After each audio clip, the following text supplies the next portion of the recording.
할렐루야. 오늘도 지성소 말씀을 통해서 하나님의 역사하심을 누리는 우리 모두가 되기를 소망합니다. 우리는 매일의 삶 속에서 보이지 않는 죄의 영향력과 싸움에 살아갑니다.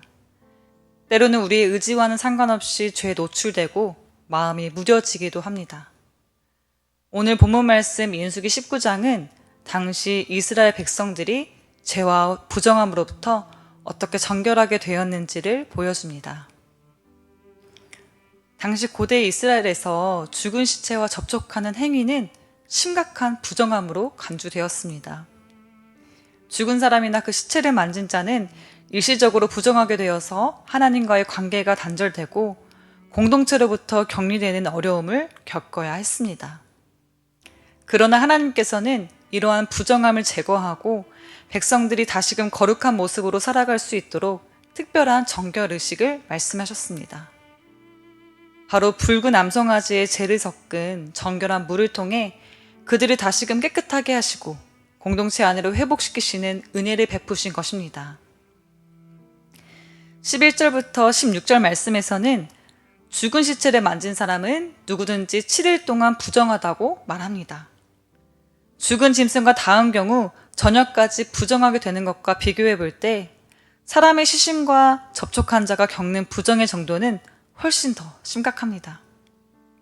이러한 부정함을 정결하게 하는 방법은 셋째 날과 일곱째 날에 정결하게 하는 물, 즉 붉은 암송아지의 재를 섞은 물로 자신을 씻는 것이었습니다.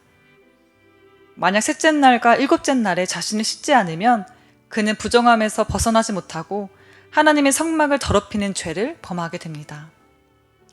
이는 죄와 부정함이 얼마나 심각한 문제이며 반드시 하나님의 방법으로 정결함을 얻어야 함을 강조하고 있습니다.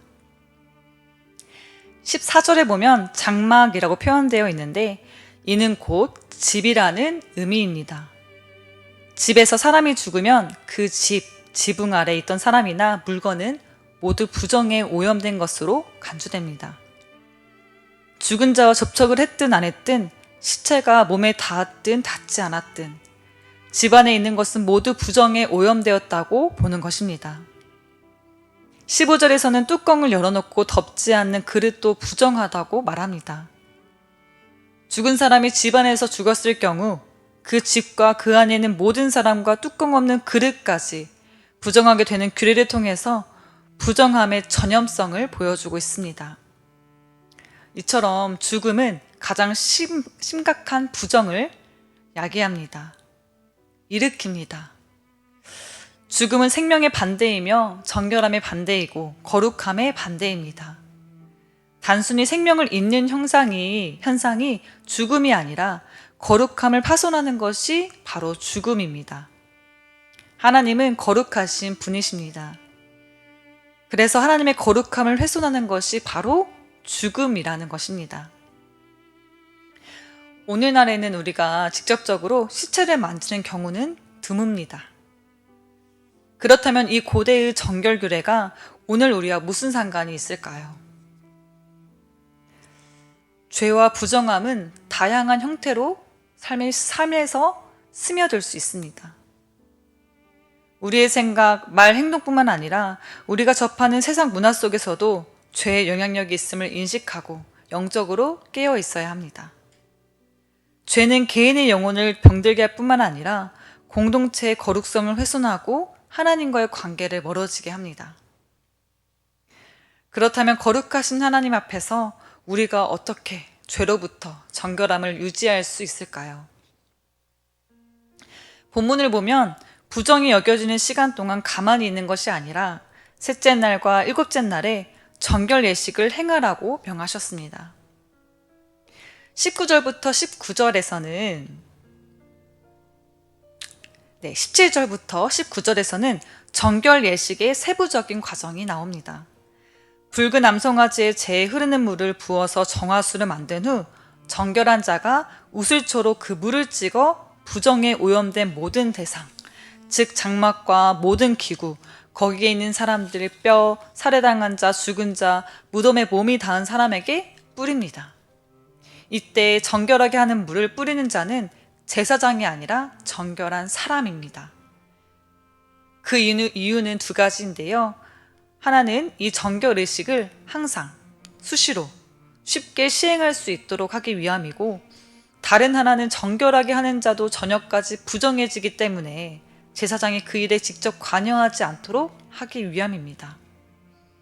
정결한 물을 뿌리는 행위는 2번 시행되며, 셋째 날과 일곱째 날에 정결하게 하는 물을 뿌리면 일곱째 날에 그 사람은 정결하게 됩니다. 이후 그 사람이 옷을 빨고 물로 몸을 씻으면 저녁 때에 완전히 정결하게 되는 것입니다. 사랑하는 성도 여러분, 오늘 말씀을 통해 우리는 깨닫게 됩니다. 부정함은 단지 외적인 문제나 더러움으로 끝나는 것이 아니라 하나님과의 관계를 단절시킵니다. 그래서 하나님께서 정하신 규례대로 해야만이 부정함에서 벗어날 수 있고 깨끗하게 됩니다. 이것은 반드시 하나님의 방법으로만 해결될 수 있다는 사실입니다.